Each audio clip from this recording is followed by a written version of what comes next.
हमीरपुर जिला में सब्जियों का कारोबार कर रहे किसानों को कीट पतंगों से सावधान रहने के निर्देश दिए गए हैं, क्योंकि ये कीट पतंगे सब्जियों को काफी नुकसान पहुंचाते हैं।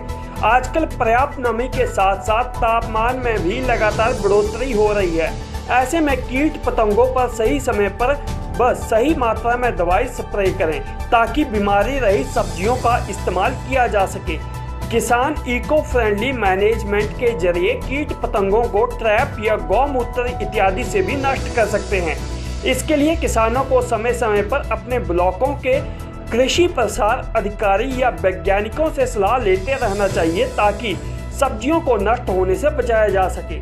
जैसा कि हम सभी जानते हैं कि माननीय प्रधानमंत्री जी ने हमारे सभी नागरिकों से अनुरोध किया है कि हमें आत्मनिर्भर बनना है, और आत्मनिर्भर हम जो है कृषि के माध्यम से ही बन सकते हैं। तो इसके लिए हमें, जैसे कि आज के परिवेश में हम देखें तो आजकल हम ग्रीष्म ऋतु की सब्जियां जो है वो उगा रहे हैं, और उनमें कई तरह के जो कीट पतंगे हैं वो उनको नुकसान पहुंचाते हैं, और उससे हमारी जो पैदावार है वो कम होती है। तो सभी किसान भाइयों बागवानों से मैं अनुरोध करता हूँ कि हमें पैदावार को बढ़ाने के साथ साथ जो है अपने जो पर्यावरण है उसका भी ध्यान रखना है। साथ में कम से कम जो है छिड़काव करना है, और छिड़काव जो सही समय पे और सही मात्रा में जो है वो करना है।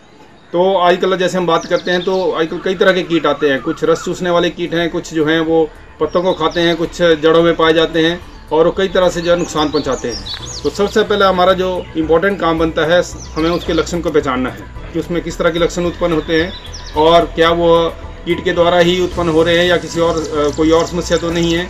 और उसके लिए सही जो कीटनाशक है या सही जो उसका प्रबंधन का जो माध्यम है उसको हमें चुनना है।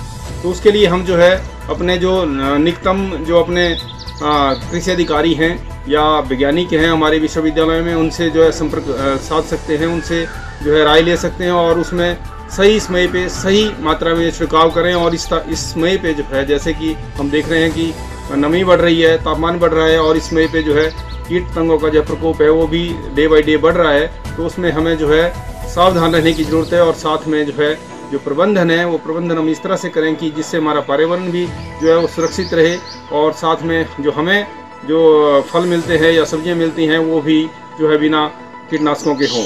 तो उसमें ज़्यादा से ज़्यादा जो है हमें इको फ्रेंडली जो मैनेजमेंट प्रैक्टिसेस हैं उनके ऊपर जो है थोड़ा फोकस करना है। चाहे वो हम जो है अपने मैनुअली हाथ के माध्यम से या किसी और के माध्यम से जो है कीटों को इकट्ठा करके जो है उनको नष्ट कर सकते हैं, या कोई और किसी माध्यम से जो है उनको जो है कंट्रोल कर सकते हैं। जैसे कि सॉइल सोलराइजेशन है, हम सॉइल सोलराइजेशन कर सकते हैं, या हम जो है जो सेफर केमिकल्स हैं उनका प्रयोग कर सकते हैं, हम गौमूत्र का यूज़ कर सकते हैं, या हम जो है कीट पतंगों को जो है ट्रैप कर सकते हैं। उनके लिए हम जो है ट्रैप लगा सकते हैं, येलो स्टिकी ट्रैप लगा सकते हैं। तो इस तरह के कई तरह से जो हम उनका जो है प्रबंधन कर सकते हैं। तो उसके लिए हमें थोड़ा सजग रहने की जरूरत